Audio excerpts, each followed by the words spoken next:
बिस्मिल्लाहिर्रहमानिर्रहीम। नाज़रीन अस्सलाम वालेकुम, आप देख रहे हैं बिज़नेस लंच और मैं हूँ जिया खान। नाज़रीन, आज अपने प्रोग्राम में हम लोग बात करेंगे कंज्यूमर राइट्स के ऊपर। ऐसा मुल्क जहाँ पर लोगों को की बेसिक नीड्स जो हैं वो पूरी नहीं हो पाती हैं, उनको बेसिक नीड्स के बारे में नहीं पता, उनको फुलफ़िल करने के बारे में नहीं पता, तो वो इस मुल्क में लोगों को उनके राइट्स के बारे में कितना पता है। कंज्यूमर राइट्स जो होते हैं लोगों को कितना पता है, उनके क्या राइट्स हैं, उनके क्या हकूक़ हैं जो उनको मिलने चाहिए, उनको मिल सकते हैं अगर उनको जानते हो इस बारे में। इन सब चीज़ों के बारे में आज बात करेंगे। और एक्चुअली कंज्यूमर राइट्स पाकिस्तान में किस हद तक मौजूद हैं, क्या क्या राइट्स हैं जो हमारे कंज्यूमर जिनसे अनअवेयर हैं और उससे फ़ायदा उठा सकते हैं, सब चीज़ों के बारे में आज अपने प्रोग्राम में डिस्कशन करने की कोशिश करेंगे। सबसे पहले गेस्ट को अपने यहाँ पे इंट्रोड्यूस कराना चाहूँगी। कौकब इकबाल साहब हमारे साथ मौजूद हैं, आज चेयरमैन है ये कंज्यूमर एसोसिएशन ऑफ पाकिस्तान के। अस्सलाम वालेकुम sir. Thank you so much sir हमारे शो पर आप आए। सबसे पहले मैं आपसे जानना चाहूँगी आपके एसोसिएशन के बारे में। आप आज चेयर करते हैं कंज्यूमर एसोसिएशन ऑफ पाकिस्तान को, इसके बारे में थोड़ा सा हमें बताएं प्लीज़। देखिए, कंज्यूमर एसोसिएशन ऑफ पाकिस्तान सन 2000 में कायम की गई थी। सार्फिन के हकूक़ के तहफ़्फ़ुज़, अशिया सर्फ में मिलावट की रोकथाम, नाजायज़ मुनाफाखोरी, ट्रांसपोर्ट के किरायों में बिला जवाज़ इजाफ़े की रोकथाम के लिए कंज्यूमर एसोसिएशन ऑफ पाकिस्तान, जो पाकिस्तान की इस वक्त सबसे बड़ी NGO है जो कंज्यूमर प्रोटेक्शन में काम कर रही है, और इसके दफातर जो हैं वो हेड ऑफिस कराची में है, और इसके साथ साथ हमारे रीजनल दफातर हैं जिसमें रीजनल चेयरमैन पंजाब हैं और रीजनल चेयरमैन सिंध हैं। फिर जोनल दफातर हमारे हैं, जोनल ऑफिसेज़ हैं, उसमें पंजाब में हमारे 4 शहरों में जो है वो रीजनल ऑफिसेज़ हैं। तो इसी तरह मैं समझता हूँ कि कंज्यूमर एसोसिएशन का इस वक्त जो है और 35 अरकान पर मुश्तमिल एडवाइजरी कौंसल है। तो इस वक्त मैं समझता हूँ कि पाकिस्तान की इस तमाम जितना हम लोगों ने काम कर रहे हैं, डेली हमारा सुबह से शाम तक वर्क होता है। इसी तरह हमारे रीजनल ऑफिसेज़ और जोनल ऑफिसेज़ जो सार्फिन के साथ हमेशा राब्ते में रहते हैं, और ताकि उनकी प्रॉब्लम्स को जो है वो रिलीफ दिया जा सके। महंगाई दिन ब दिन बढ़ती जा रही है मुख्तलिफ़ सतह पे, आपको पता है कि क्योंकि जब भी पेट्रोलियम की कीमतों में इजाफ़ा होता है, पेट्रोलियम मसनूआत की कीमतों में इजाफ़ा किया जाता है, तो उसका इम्पैक्ट जो है वो एक आम अशिया पे भी आता है। अशिया सर्फ और अशिया खुर्दनोश जो है वो हमारी ज़िंदगी का लाजमी हिस्सा है। और इसके साथ साथ हम ये देखते हैं कि ना सिर्फ ये कि जैसे ही पेट्रोलियम की कीमतों में इजाफ़ा होता है, उसके साथ साथ तमाम प्रोडक्ट बनाने वाली कंपनियां जो हैं अपनी अशिया की कीमतों में भी इजाफ़ा कर देती हैं, जिसकी वजह से सारिफिन को जो है वो मैं समझता हूँ कि अब इस वक्त ये सूरत हाल एक आम सारिफ की है। मैं उन सारिफिन की बात नहीं कर रहा जिनके पास जिनको कीमतों का इल्म नहीं है। जैसे आपने कभी ये सुना होगा कि हमारे पार्लियामेंट्रियंस जो पार्लियामेंट में बैठे हुए हैं, इनको यही नहीं पता है कि आज सब्ज़ी का भाव क्या है, आज गोश्त तरकारी का क्या भाव है, आज ये फ़लानी चीज़ जो है वो किस उसमें बैठी हुई बिक रही है। तो सबसे बड़ी बात यह है कि हमारे लोग, हमारे नुमाइंदे जो असम्बलियों में बैठे हैं, जो हमारे आम लोगों की नुमाइंदगी करते हैं, उनको ये मालूम होना चाहिए कि अशिया की कीमतों में जो इजाफा हो रहा है उसका बोझ जो है कब तक ये सारिफ उठाता रहेगा और कब तक जो है ये सारिफ बर्दाश्त करता रहेगा। आखिर मैं तो अब ये कहता हूँ कि सारिफ की शायद चीखें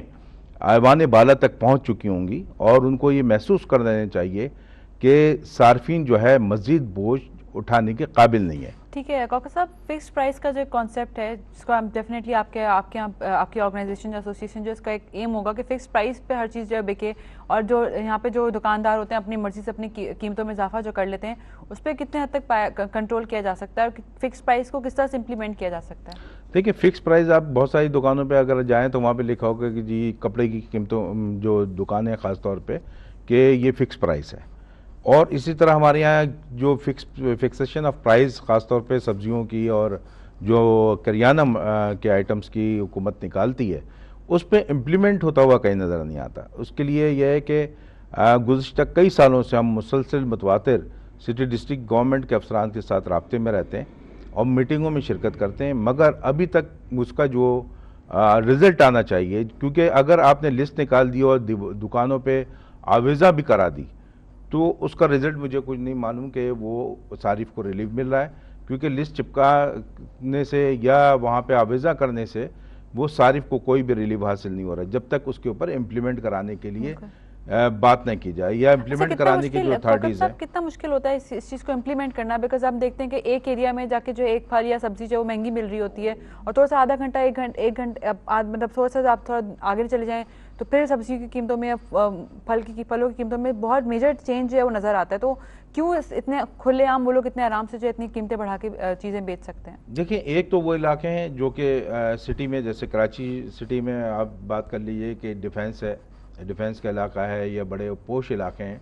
वहाँ पे तो लोगों के पास पैसा बहुत है कि वो कीमतें पूछते ही नहीं हैं। एक वो इलाका है जहाँ पे आप अगर घर पे गली में सब्ज़ी वाला भी आता है तो ख़वातीन उससे भी पूछती हैं कि भाई ये इसकी कीमत क्यों बढ़ी हुई है। अगर आलू जो है वो कल एक दिन पहले वो 40 रुपये का बिक रहा था, दूसरे दिन अगर 60 रुपये किलो बिक रहा है तो वो पूछते हैं कि भाई ये इतना एक दिन में क्या फ़र्क आ गया। मकसद कहने का यह है कि ठेलों पे जो चीज़ें बिक रही हैं या सब्ज़ी वाले जो ठेले फरोश हैं उनके ऊपर इम्प्लीमेंट कराने के लिए जब हम बात करते हैं तो वो एक तो ये कहा जाता है कि साहब हमारे पास स्टाफ नहीं है। जो पहले अब डिप्टी कमिश्नर का निज़ाम कराची की मैं बात करते चलूँ तो यहाँ पे पहले डिप्टी कमिश्नर्स या मजिस्ट्रेट का जो कुछ अरसे निज़ाम चला, उसके बाद जब वो चेंज हुआ तो वो उन्होंने कहा गया कि जनाब ये डिप्टी कमिश्नर साहिबान जो हैं अब ये जाएंगे, उनके साथ जो उनकी जो टीम है वो भी जाके प्राइस को चेक करेगी। मगर ऐसा होता हुआ कोई नज़र नहीं आता। डेली चेकिंग का मकसद ये है कि कम अज़ कम अगर 2-4 लोगों पे सही तरह जुर्माने कर दिए जाएँ, उनको सज़ाएँ दी जाए तो वो लोग उनमें खौफ व हरास हो और वो समझ जाए कि हाँ जी अगर मैं महंगी अशिया या गैर मेयारी अशिया बेचूंगा तो उसको सज़ा मिल सकती है। ये खौफ उनको है नहीं और ऐसा लगता है कि वो एक सिस्टम राइज कर दिया गया है या उनके हमारी नज़र में तो जो हमारे पास सार्फिन आके बताते हैं कि साहब यहाँ पे तो ऐसा लगता है कि अंडर हैंड कोई बात की जाती है तो उनको उनके खिलाफ कोई कार्रवाई, अमली कार्रवाई, अगर किसी के ऊपर 500 रुपये का फ़ाइन कर दिया जाए, एक अगर दुकानदार जो बड़ा दुकानदार है अगर उसके ऊपर कोई फ़ाइन कम अज़ कम भी 50,000 रुपये का किया जाए तो पाँच महीने के लिए तो सही हो जाए। यहाँ पे अगर वो 500 रुपये का फ़ाइन करते हैं और ख़ासतौर पे जो आप जो दूध फरोश हैं उनको आप ये देखिएगा अगर 500 या 1000 रुपये का कोई फ़ाइन होता है तो वो तो पानी इतना मिला लेते हैं।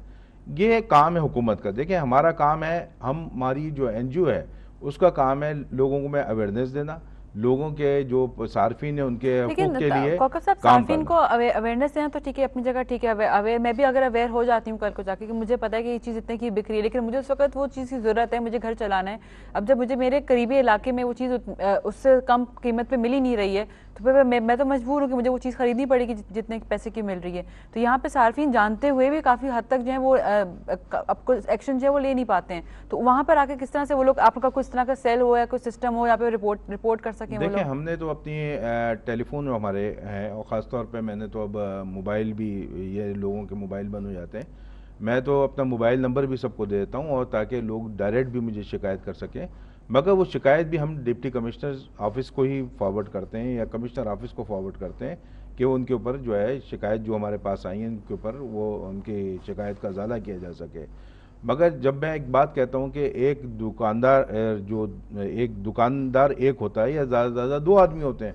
और सार्फिन अगर आप ये देखें ठेले पे भी 5-7 सार्फिन नज़र आएंगे। इसी तरह दूध की शॉप पे अगर आप चले जाएँ तो 5-6-7 सार्फिन वहाँ पे भी नज़र आएंगे और दुकानदार अकेला बेचने वाला है या एक 2 आदमी उसके साथ हैं। तो वो सारिफ उस वक्त जो है उसके साथ ये कहे कि ये जो आवेज़ा की हुई है आपने लिस्ट, ये किस लिए की हुई है और उसके ऊपर प्रेशर बिल्डअप करे, अपना हक़ का इस्तेमाल करे तो यकीनन इस तरह भी मसाइल हल हो सकते हैं। और उसके बाद भी अगर कोई मसला, जैसे अगर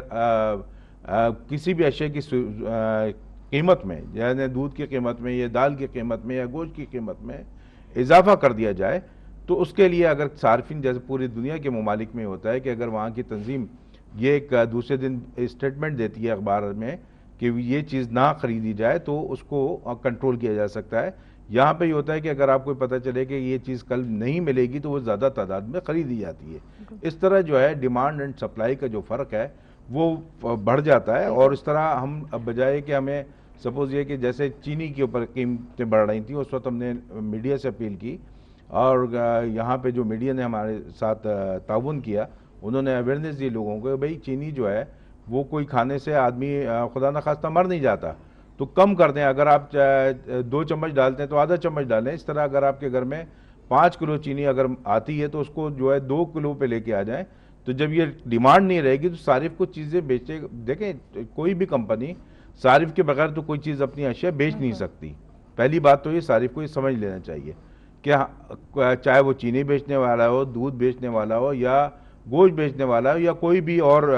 जो अशिया हैं, कपड़े बेचने वाला, वो बेचेगा किसको? सारिफ को। बिल्कुल। तो सारिफ जब है, अगर सारिफ पूरे मुल्क के एक प्लेटफॉर्म पर मुत्तहिद हो जाए तो हम समझते हैं कि मिलजुल के जो है वो काफ़ी हद तक हम कमी ला सकते हैं और अशिया को कंट्रोल करने में सारिफीन मजिस्ट्रेट से ज़्यादा जो है वो अपना किरदार अदा कर सकते हैं। बिल्कुल, कंज्यूमर इज द किंग। वो अगर वाली बात है कि अगर कंज्यूमर अपना राइट, अपनी इंपॉर्टेंस समझ ले कि अगर 10 लोग मिलके नहीं जाके चीज़ नहीं खरीदेंगे तो डेफिनेटली सेलर को जो अपनी प्राइस है वो नीचे जरूर लानी पड़ेगी। सही। अच्छा कॉकर साहब, एक और एक बात होती है कि कहीं पे इस तरह के कुछ शाया होते हैं, जैसे कीमतें हो गई, दूध की कीमत हो गई किलो के हिसाब से, और सब्जियों की कीमत कहीं पे शाया हो ताकि सार्फिन को पता हो कि हाँ भाई एक्चुअली ये जो है वो कीमत चल रही है, ज़्यादा पे हम लोग खरीदेंगे नहीं, तो उसके लिए वो कहाँ पे किस तरह रेफर किया करेगा? वो कोई इलाके के लोग या कोई इस तरह की चीज़ जानना भी चाहते हैं तो किधर उनको रेफर करना चाहिए? देखिए, ये जो अब तो सिटी डिस्ट्रिक्ट कराची में जो है वो डिप्टी कमिश्नर के ऑफिसेज हैं, वहाँ पे जब लिस्ट है उसके ऊपर भी नंबर होते हैं, हमारे भी नंबर होते हैं, और जहाँ कंप्लेंट वो कर सकते हैं डिप्टी कमिश्नर ऑफिस में जो है रजिस्टर कराएं। एक कापी वो हमें भी कर दें या एक फ़ोन हमें भी कर दें कि जी हमने डिप्टी कमिश्नर के ऑफिस में अपनी कंप्लेंट जो है रजिस्टर कराई है, ताकि हमें भी मालूम हो सके, हम पूछ सकें डिप्टी कमिश्नर से कि कितनी जो सार्फिन की कंप्लेंट आई थी और कितनी कंप्लेंट की शिकायत का अजाला किया गया। तो ये सार्फिन को मालूम होना चाहिए कि जब भी वो ये देखें मार्केट में, ख़ासतौर पर करियाना की हर दुकान पे वो नंबर आवेज़ा होते हैं, और वो उसको लिस्ट को शाया करके वो उसको चिप्सा करना और आवेज़ा करना एक अच्छी जगह पे, ताकि सारिफ वो बाकायदगी से पढ़ सके। तो उस ये सब चीज़ें वहाँ पे मौजूद हैं, और मैं समझता हूँ कि सिर्फ अब बात रहती है इम्प्लीमेंट कराने की और सार्फिन को अपने हक का इस्तेमाल करने की। बिल्कुल, डेली रूटीन में अगर उनके पहुंच में इस तरह की लिस्ट वगैरह होंगी, यदि कन्वीनियंस कंज्यूमर्स के लिए अवेलेबल होगी कि वो आराम से रेफर कर सकें और जान सकें कि एक्चुअल प्राइसेस क्या है, कहाँ पे उनको वो धोखा फेस कर सकते हैं, कहाँ पे उनका ज़्यादा खर्च जो है हो रहा है, तो डेफिनेटली आई थिंक कंज्यूमर अपना राइट जो है वो अगर उसको पता चलेगा कि कहाँ पर अपना राइट इस्तेमाल कर सकता है, डेफिनेटली वो ज़रूर करेगा उस राइट को इस्तेमाल। जी बिल्कुल, बात आपने सही कही कि उसको असल में सिर्फ ये मालूम होना चाहिए। एक्चुअली क्या है कि अब मसरूफियत बहुत हो गई है हर आदमी की, जब भी सारिफ मार्केट में जाता है। साहब सॉरी आपको यहाँ इंटरप्ट करूँगी, कॉलर हमारे साथ मौजूद हैं, फिर दोबारा डिस्कशन को यहाँ कंटिन्यू करेंगे। जी अस्सलाम वालेकुम अनवर ज़हीर साहब। जी वालेकुम अस्सलाम, कराची से डॉक्टर अब्दुल ज़हीर बात कर रहा हूँ। आज आपका फोकस जो है वो कंज्यूमर राइट्स के ऊपर है, और देखिए एक चीज मैं आपसे अर्ज कर दूं कि कंज्यूमर के राइट्स के लिए लेजिस्लेशन मौजूद है, लेकिन उसकी इम्प्लीमेंटेशन नहीं हुई आज तक। उसके लिए जब तक के कवानीन मौजूद होने के साथ उसके ऊपर इम्प्लीमेंटेशन के लिए आपकी जो कमेटीज हैं वो वर्कआउट नहीं करेंगी और सही तरीके से शॉर्ट टर्म और मिड टर्म और लॉन्ग टर्म पॉलिसीज के साथ उस पर अमल पैरा नहीं होंगी, उस फायदा नहीं होगा, अवाम तक उसके सम्राट नहीं पहुंचेंगे जो लेजिस्लेशन हुई है। आज आप ये देखिए जो हमारे रोजाना के ग्रोसरी आइटम्स हैं, आप सुबह में ले तो कोई और प्राइस होती है, शाम में कुछ और होती है, और 4-5 दिन के बाद जाएं तो उसी चीज के ऊपर आपको 15 और 20 और 30% जो है वो आपको एक मिलता है कि वो महंगी हो गई। तो ये चीजें जो है वो उस वक्त हो सकती हैं जबकि सब लोग इसके अंदर जो है वो मिलकर एफर्ट्स करें, और इसमें जो मिलकर एफर्ट्स करने की बात है उसमें सबसे ज्यादा एफर्ट्स की जरूरत जो है वो कंज्यूमर की अपनी है। जब तक कि कंज्यूमर जो है वो खुद एहतजाज नहीं करेंगे, क्योंकि जो प्रोटेस्ट है वो अवाम की तरफ से होता है, बात की जाती है मैसेज की, जब तक मैसेज खुद अपने हुकूक की जंग नहीं लड़ेगी इसी तरह। Thank you so much Anwar Zaheer sahab, thank you so much for your input. Definitely यहाँ पर ये पॉइंट ज़रूर है कि कंज्यूमर्स को अपना राइट खुद भी समझने की ज़रूरत है, और जब तक उनको अवेयरनेस नहीं होगी और ख़ुद अपना राइट नहीं समझेंगे और ये अपनी अहमियत नहीं जानेंगे तो वो उस तरह धोखा ज़रूर खाते रहेंगे। इस चीज़ कंज्यूमर राइट्स के ऊपर, सार्फिन के राइट्स के ऊपर और डिस्कशन को कंटिन्यू करेंगे ब्रेक के बाद। Stay with us.